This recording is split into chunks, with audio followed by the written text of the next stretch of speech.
Welcome to this episode of the Lori Rivers Holistic Healing Podcast. And today I'm going to do one of my favorite things ever, and that is to read you some of my favorite emails that I have sent out to my beloved email list.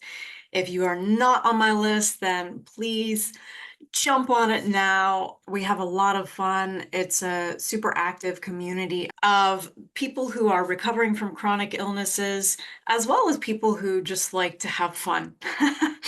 And yeah, so I hope you'll join us there. We'll have a link for that. So this particular email went out, I think on Monday. Today's Wednesday when I'm recording this.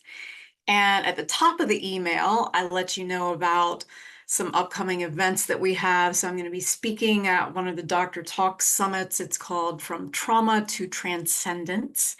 And I got to be interviewed by the amazing Dawson Church, who has been in the EFT Meridian tapping community and the self-improvement arena for a very long time. He's an amazing, wonderful person.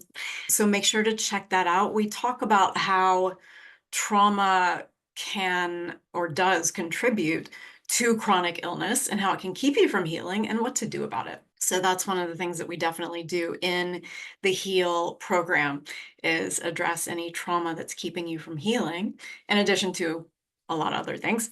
And then the other thing that I talk about is that we have a new version of the HEAL program coming out soon. It's a starter version. It's more of a self-led version. We do meet like once or twice, but the rest of it is really up to you. So if you're a self-starter and you're interested, or if you're just interested in starting the process and then joining us for the advanced program later, that's great. Okay, so let's get to the story. And here we go. It's story time. Get snuggled in or take a few minutes to read this out in the sunshine. This is an uplifting, super crazy story from back in the day when I had moved for the first time to Los Angeles to pursue my acting career. And it came to mind so strongly recently, and it kept tugging at my sleeves. So I just knew that I had to share it with you. And it shows how magical the world can be and demonstrates an important concept, which is the path of least resistance, as well as conscious manifestation. So back in the day in LA, living with a minor movie star, having Keanu Reeves come over to visit my housemates, usually after I was asleep, being invited to do table reads with Freddie Prinze Jr., Jessica Biel, working for a Malibu doctor who was dating Paula Abdul at the time, and other Hollywood happenings would have seemed like living the dream, right?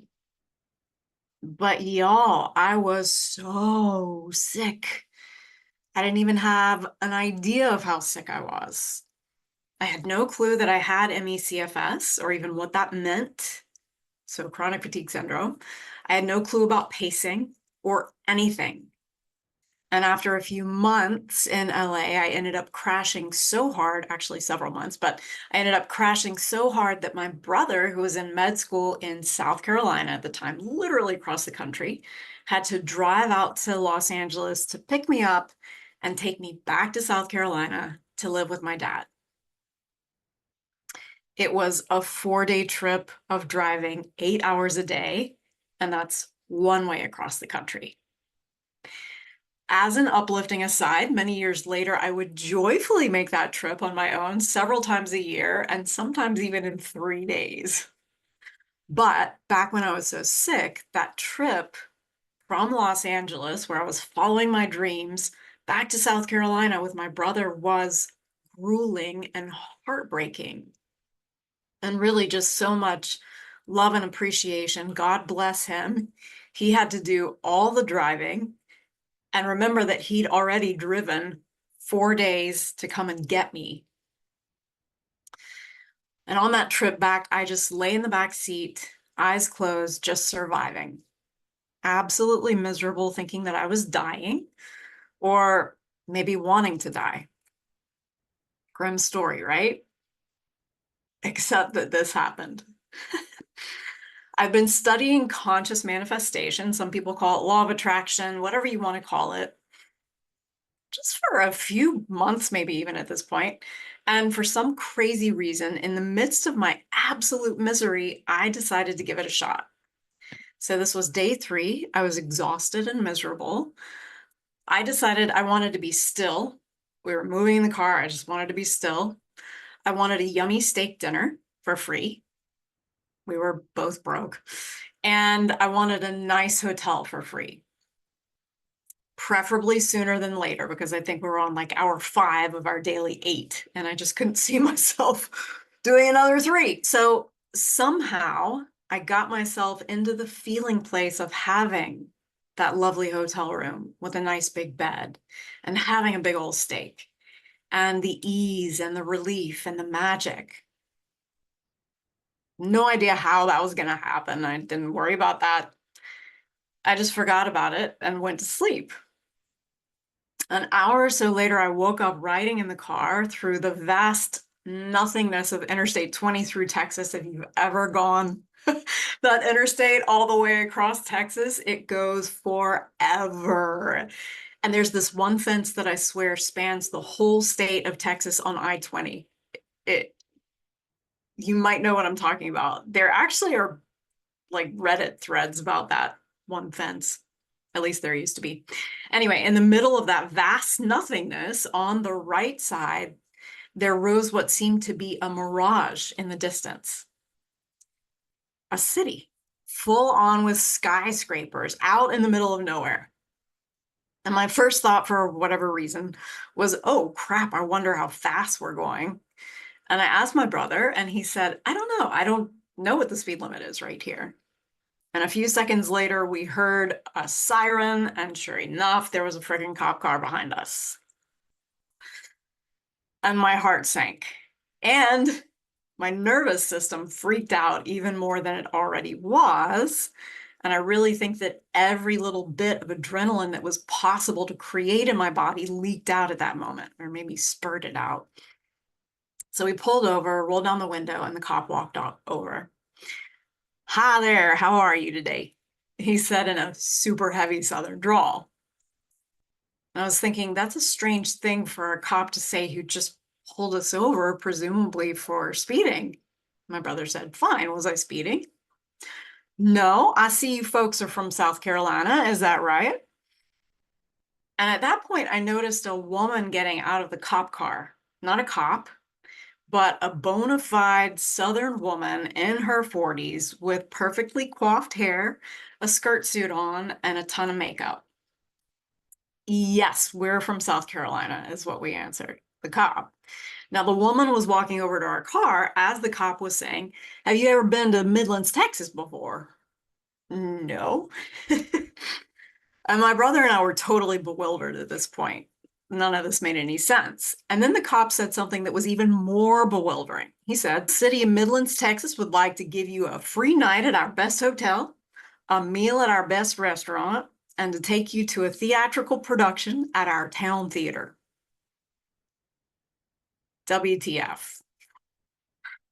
And both my brother and I looked around for hidden cameras or something, and I think that I was having a full-on out-of-body experience. So then the woman that had been walking over popped her head into the frame next to the cop's head, reached her hand through the window, and said, I'm Margie, head of the Midlands, Texas Visitors Bureau, and it's nice to meet y'all. Mic drop. Okay, this was real. This was not a joke. This was not a candid camera. So, a long story, a little bit shorter, they took us out to eat. We politely declined the theater trip because I could barely stand up, and they gave us a suite in their nicest hotel, along with a whole bunch of swag that I think I still have somewhere, probably in the eaves of the house. A coffee mug with Midlands, Texas on it, some koozies with local businesses on them, mouse pads. So we had that wonderful night in the hotel, and then the next morning they took our picture for the local newspaper, and I'll tell you more on that picture in the newspaper in just a bit, because it's hilarious realization that came from it once they mailed us the article a couple of weeks later. So How did all this happen? Let's reassess. Number one, I got clear about what I wanted. I wanted to be still. I wanted to have a free, yummy steak dinner. And I wanted to stay in a free, nice hotel. Step number two, I got into the feeling place of having all those things, which I still think is a huge miracle in and of itself. And then step number three, I let go of it. And this is super key to conscious manifestation. And it's what I seem to forget to do sometimes, right? And then it manifested for me through the path of least resistance. There is no way that I could have concocted in my mind that I wanted for a cop to pull us over and offer us all those things that I wanted. So it miraculously showed up what I wanted, what my conscious manifestation miraculously showed up in the form of us driving through Midlands, Texas at the precise moment that the cop and Margie of Midlands, Texas Visitors Bureau happened to be trolling the highway for their monthly out-of-state visitors of the month pullover and freebies. And the whole thing still just bowls me over and makes me laugh and makes me amazed. And there's so much to be mined and gleaned and gobbled up from this story, from this experience. But for today, let's stick with this. Sometimes something you think is horrible or that's going to turn out really badly, getting pulled over by the cops, for example, or getting sick, for example, turns out to be the most amazing thing ever. And sometimes it's the path of least resistance to getting what you really want. We touch on conscious manifestation in the Heal Advanced program, more in the way of our own special brand of brain retraining. And then we go into how to use it even more in more depth in my Thrive program, which will be coming out hopefully in 2025. It will be coming out in 2025. Now, okay, here's the punchline that I was going to tell you. As if that weren't enough already, right? Here's the punchline. When they mailed us the article, the heading under the photo of me and my brother said Mr. and Mrs. Rivers from Columbia, South Carolina. They thought we were married. And I went, oh, that's why they gave us one king bed in the hotel. I would love to hear from you. Do you have a story about something that you thought had gone terribly, horribly wrong, and it turned out to be the path of least resistance to something really good? I would love to hear from you. Please do share this. And also, if you're experiencing, this is the PS, if you're experiencing unexplained symptoms and deep fatigue, apply for a free Heal discovery call with me to see if the Heal program is a good fit for you. Yeah. Yes, please share this story with anybody that you think would love to hear it. I still can't believe that happened. It's one of my favorite things to think about. I love it, love it, love it. I think to a certain degree, it was the beginner's luck as far as conscious manifestation, but at the same time, I'm having fun with that right now too. So you can do it too. If I can do it, you can do it. All right, lots of love. I will see you in the next episode of Lori Rivers Holistic.